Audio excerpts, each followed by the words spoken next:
want to welcome you all to this special evening as we honor some very distinguished people and organizations that have all had a national impact on conservation. Together, let's reflect for a moment on the national importance of what Lewis and Clark stood for. These men were explorers, scientists, entrepreneurs, geographers, diplomats, and frontrunners of conservation in the United States. Knowing that Missouri was the launching point for the expedition that changed America forever is significant, especially as we honor these recipients tonight.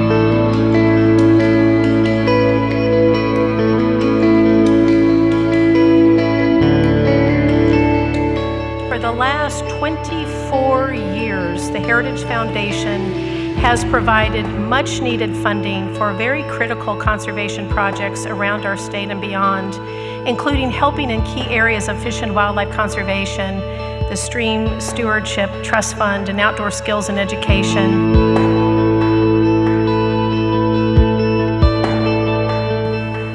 Rick and Lotsie Holton are lifelong conservationists and philanthropists. I have so many people in this room that I just have a heart for, that I love so much, who have inspired me along the way and given me their wisdom and their love and their caring of the outdoors.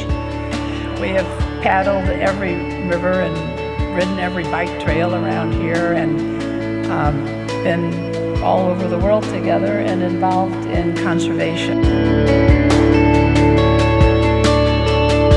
The Prairie Foundation protects and restores prairie and other native grassland communities through acquisition, management, education, and research.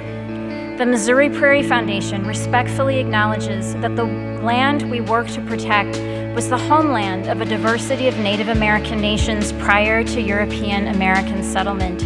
Governor Parson selected Barry Orslin, a Central Methodist College graduate with degrees in Business Administration and Economics, for the Governor's State of Missouri Conservation Award because Orslin is a devoted Missourian, committed conservation, and trusted friend. You know, my dad always said, you know, when you leave something, make sure you leave it as good or better than when you found it. Rudy Raceline has an obsession to heal the rift that exists between man and the earth. I'm one of the happiest guys that you're ever going to meet because at 8 years old, I had the privilege of immigrating here. Adam Wainwright is the founder and president of Big League Impact, BLI, a nonprofit that reflects the beliefs of a family, friends, and supporters that are citizens of a global community who ought to care for one another. I am such a big fan and such a big believer in conservation. We only got one world. We only get one people to live in this world, and we only get one chance to, in our lifetime, to help as many people as possible.